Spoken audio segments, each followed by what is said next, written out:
Agora, nosso assunto são os crimes ambientais, em especial incêndios. O governo federal enviou ao Congresso Nacional um projeto que endurece a punição em caso de incêndios, desmatamento, extração mineral e poluição que resulte em danos. As propostas do projeto são uma tentativa de alinhar a legislação brasileira aos padrões internacionais de proteção ao meio ambiente. Desde 2015, o Brasil é signatário do Acordo de Paris, um tratado global da Convenção Quadro das Nações Unidas sobre mudanças do clima e que tem como meta a redução da concentração dos gases do efeito estufa. O advogado e especialista em políticas públicas e também mudanças do clima, Marcelo Rodante, conversa com a gente ao vivo agora no Jornal da Manhã. Marcelo, muito bom dia para você. Obrigada já pela gentileza de nos atender no dia de hoje para tentar ajudar a gente a entender um pouco de todo esse cenário e também de suas complexidades. Essa semana, inclusive, o ministro da Justiça, Ricardo Lewandowski, detalhou todo esse projeto de lei que visa endurecer as penas relacionadas a crimes ambientais, ou seja, endurecer as penas para as pessoas que cometem esses crimes ambientais. Agora, eu queria ouvir a sua análise, que você fizesse também uma análise a respeito desse tema, se de fato apenas aumentar a pena de crimes pode solucionar o problema, mas isso vale olhar um pouco para medidas de prevenção e também de fiscalização. Bom dia a todos, satisfação estar aqui com vocês, contribuindo com esse tema. De fato, a medida, eu acredito que ela seja muito importante. A gente tem que lembrar que uma tipificação penal e uma dosagem penal, ela revela valores de uma sociedade. E os crimes ambientais, eles por muito tempo, eles estavam sendo vistos como um crime de menor potencial ofensivo. Acho que a sociedade como um todo elegeu outros crimes para terem penas mais duras. Só que esse conceito está mudando, esse valor social está mudando e a pena tem que acompanhar esse entendimento. Hoje nós vemos quão é importante penas mais severas e tipificar e agravar esses crimes com penas maiores. E é isso que o governo está fazendo. Ele está propondo uma mudança na legislação dos crimes ambientais, aumentando as penas que eram de 2 para 4 anos, elas estão indo de 3 a 6 anos. E o principal desse projeto, ao meu ver, é que ele está mudando os crimes para serem crimes de detenção para serem crimes de reclusão, o que muda bastante coisa em relação à persecução penal, as formas de investigação, a possibilidade de cumprimento em regime fechado. Então, está endurecendo a pena. E isso acompanha, acredito eu, um anseio, uma mudança de paradigma na sociedade. Os crimes ambientais, eles realmente precisam ser cuidados. E como você falava, isso é uma medida, eu acredito que seja importante, essa atualização, essa mudança em relação às penas, mas é um elemento dentro de vários outros que têm que ser adotados. Não adianta nada a gente aumentar muitas penas, mudar de detenção para reclusão, se não houver investimento na fiscalização, aparelhamento da polícia, uma seriedade em relação à busca dessas situações de criminosos. Então, é um conjunto de fatores que tem que ser associado, mas a medida em si, ela é positiva e ela é importante. Ela só não resolve o problema isoladamente. Marcelo, alguns até ambientalistas apontam pela dificuldade de se comprovar que foi aquela pessoa ou aquela outra que fez esse incêndio criminoso, né? E acaba que a falta dessas provas atenuam essa punição, né? Com certeza, a investigação desses crimes ela é muito difícil. Saber efetivamente quem foi o responsável, ir atrás da intenção daquela situação, isso tudo dificulta. Isso é apurado sempre no caso a caso. Cada um dos inquéritos, cada uma das investigações tenta fazer essa apuração. Mas essa mudança legislativa, ela aparelha melhor o Estado no sentido de buscar esses criminosos. Você pode ter associações criminosas, você pode fazer investigações mais complexas, porque o Estado passa a considerar que esses crimes não são de menor potencial ofensivo, não são crimes de penas baixas, mas são crimes de penas mais altas e que estão sujeitos a uma reclusão daquelas pessoas que forem efetivamente processadas e acabarem sendo condenadas. Perguntas para você que se conectam, eu vou fazer a primeira. Aqui no Brasil, a maneira como as pessoas encaram hoje a punição pelos crimes ambientais, um aumento de pena como esse pode inibir mais casos de pessoas que colocam fogo em mato, de pessoas que de alguma forma cometem esses crimes ambientais, sejam relacionados às queimadas, sejam relacionados a desmatamento e outros crimes? Eu acho que é uma medida que está ao alcance do governo e ao alcance da sociedade. Então, a gente consegue implementar esse aumento de pena. É um elemento que pode ajudar a dissuadir esses crimes, mas não responde sozinho. Uma pena por si, por mais alta que seja, ela sozinha não consegue gerar o efeito esperado, mas ela é um elemento importante. Então, a gente precisa efetivamente ampliar a fiscalização, investir. Hoje, a questão do aquecimento global ela é fundamental para o globo como um todo. A gente falava do Acordo de Paris e dessa importância do Brasil apresentar metas importantes e cumprir essas metas. Então, é uma conjugação de esforços que não temos mais como escapar. Precisamos enfrentar esse assunto com todas as possibilidades que a gente tiver à nossa disposição. E a partir daí eu te faço a segunda pergunta, que é como é a punição efetiva? Porque assim, em vários dos casos ambientais que eu já acompanhei, ou de reportagens que eu fiz, um dos gargalos era justamente o fato de pessoas serem condenadas, de terem os seus casos investigados, denunciados e julgados, elas apresentarem multas milionárias, essas multas não serem pagas por anos, ou sequer seriam. Essas pessoas continuam atuando e muitas vezes as propriedades permanecem nas mãos dessas mesmas pessoas e há uma certa inércia do Estado em, de fato, puni-las. Como que é isso aqui no país? Você tem razão na sua análise. É um problema estrutural do nosso país. Isso envolve tanto a União quanto os estados.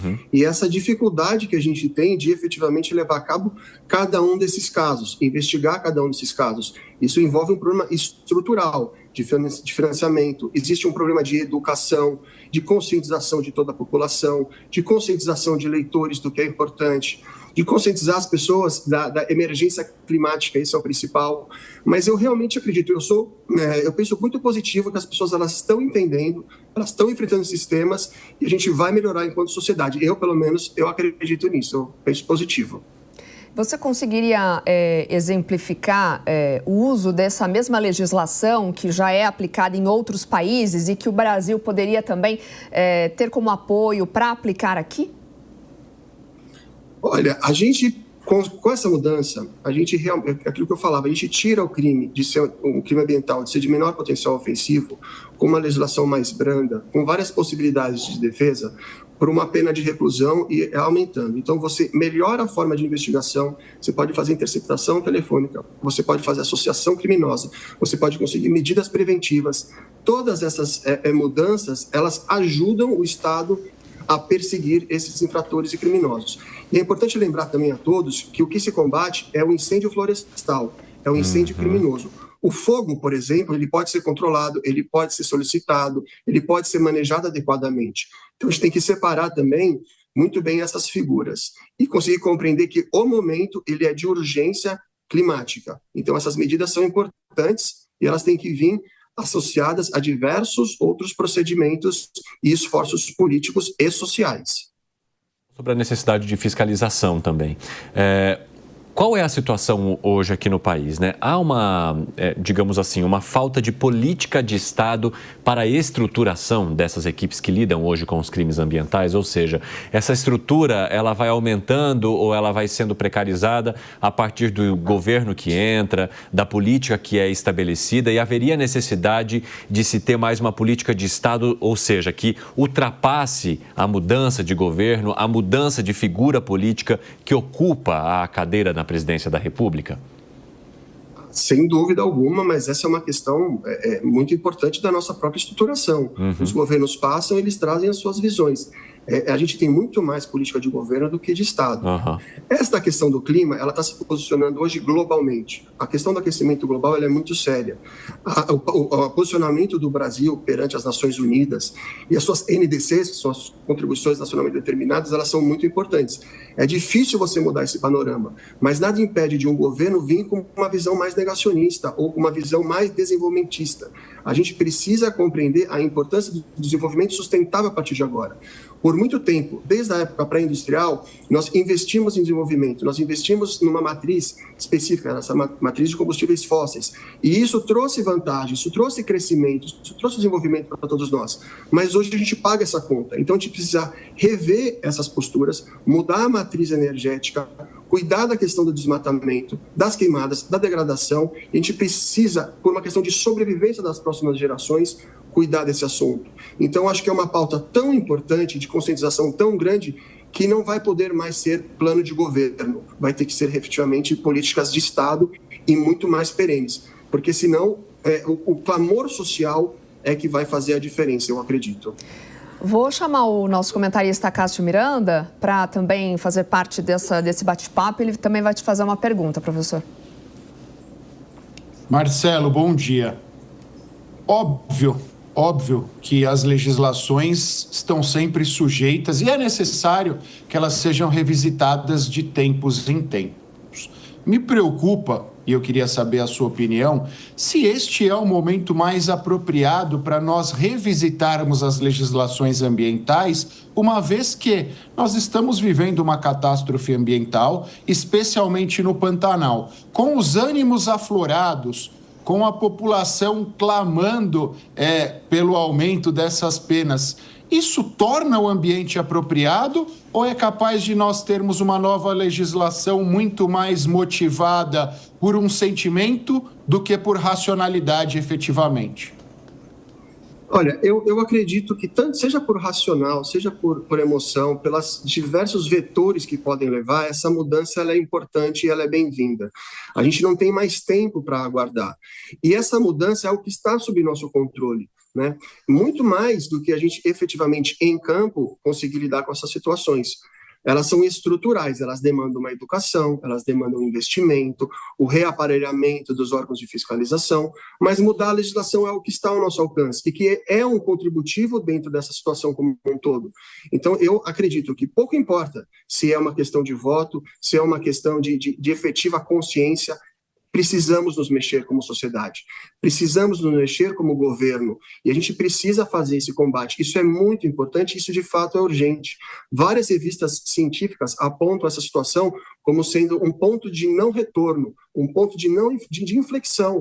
E se a gente não tomar esse cuidado, nós vamos sofrer problemas cada vez maiores. Esses eventos extremos climáticos, a gente pensa no aquecimento global, mas ele contribui demais para essas queimadas. A floresta fica mais inflamável, é mais difícil controlar. O aquecimento global, ele é uma realidade e a população precisa se conscientizar disso. Ou seja, qualquer elemento, mesmo nesse momento agora, que ajude essas mudanças a acontecerem, elas são bem-vindas. Existia uma série de PLs que estavam parados, que tentam buscar esse crime para ser crime hediondo, aumentar a pena, eles estavam parados. Mas agora o governo saiu a campo e efetivamente eu acredito que essa mudança vai acontecer. Esse clamor social, ele é muito importante, a gente não pode perder de maneira alguma isso de vista. E precisamos continuar apostando que o Brasil ele tem uma importância fundamental na mitigação do aquecimento global pro mundo, por conta dos nossos biomas. Marcelo Rodante, muito obrigado por conversar conosco. As portas estão sempre abertas por aqui. Até a próxima. Obrigado.